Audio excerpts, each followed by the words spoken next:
অল্প কিছু চিকেন দিয়ে পুরো পরিবারের 4 জন সদস্যের জন্য দারুণ একটা স্যুপ বানিয়ে দেখাবো খুবই সহজ রেসিপিতে। আশা করি রেসিপিটা ভালো লাগবে। এই শীতের দিনে বিকেলবেলা বা সন্ধ্যা হালকা খাবারে এই ঝটপট স্যুপটা বাসায় বানিয়ে নিতে পারবেন ঘরোয়া উপকরণ দিয়ে। খেতেও মজাদার আর বানানোও খুবই সহজ। আসসালামু আলাইকুম everyone, welcome back to my channel. তো এই জন্য আমরা একটা প্যানে নিয়েছি একটা গাজর আর দিয়েছি একটা টমেটো, অর্ধেকটা পেঁয়াজ নিয়েছি, 2টা কাঁচামরিচ, 2টা রসুন, 1 ফালি আদার কুচি আর দিয়েছি ছোট সাইজের 3 পিস মুরগির বুকের মাংস। এটা খুবই ছোট পিস, আপনারা রেগুলার কাট থেকে ছোট, শুধুমাত্র 1 পিস দিয়ে আপনারা বানিয়ে নিতে পারবেন। লাগবে একটা ডিম আর 2টা লেবু পাতা ফ্লেভারের জন্য। তো এই সবগুলো আমি এক সাইডে রেখে এবার এখানে দিয়ে দিচ্ছি 4 কাপ পানি। আমি পানিটা দিয়ে আগে 20 মিনিটের মতো বয়ল করে নিব। চিকেনটা সিদ্ধ হয়ে যাবে আর যে উপকরণগুলো দিয়েছি এগুলো সিদ্ধ হওয়ার জন্য। তো চুলার ফ্লেমটা লো করে দিয়ে আমি সিদ্ধ হতে দিয়েছি। তো 20 মিনিট পর এবার এগুলো উঠিয়ে নিচ্ছি।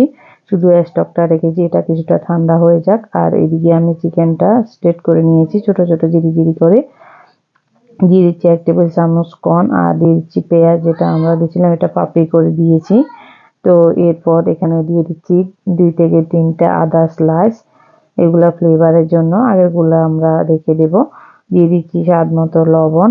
এবার আমি যে গাজর আর টমেটো পেস্টটা এটা আমি পেস্ট করে নিয়েছি, তো এটাকে আমি দিয়ে দিচ্ছি।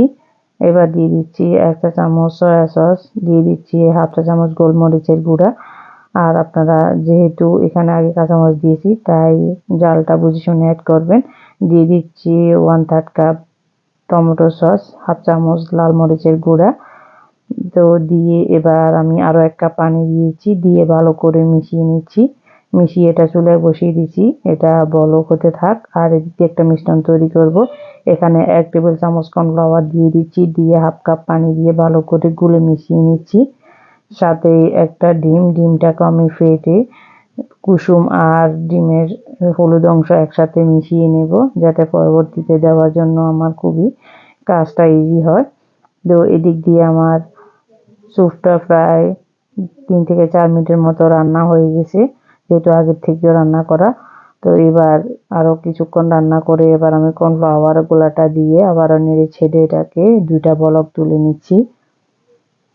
তো কিছুটা এটা ঠিক হয়ে যাবে। তারপর কাঁচামরিচ দিয়ে দিচ্ছি 2টা, এটা ভেঙে দিয়ে দিচ্ছি, একটু ফ্লেভার হবে, ঝাল বের হবে না। তারপরে পেঁয়াজ কুচি দিয়ে দিচ্ছি, সামান্য একটু 1 চামচের মতো হবে। আর ডিমটা যেহেতু ফেটিয়ে আগে রেখেছিলাম এটা থেকে একটু দিয়ে স্প্যাচুলা দিয়ে নেড়ে দিচ্ছি। তাহলে একটা লতা লতা ক্রিয়েট হবে, দেখতে ভালো লাগবে আর এটা উপরেও ভেসে থাকবে।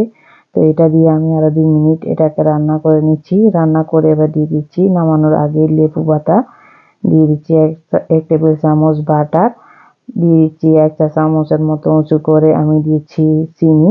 আর লবণটা স্বাদ বুঝে আপনারা অ্যাড করবেন। দিয়ে দিচ্ছি 1 ফালি লেবুর রস, দিয়ে এবার চুলাটা অফ করে দিব। তো আমার স্যুপটা রেডি। আপনারা চাইলে এখানে লেমন গ্রাসও ব্যবহার করতে পারবেন যদি বাসায় থাকে, আমার কাছে নেই যেহেতু আমি ব্যবহার করিনি।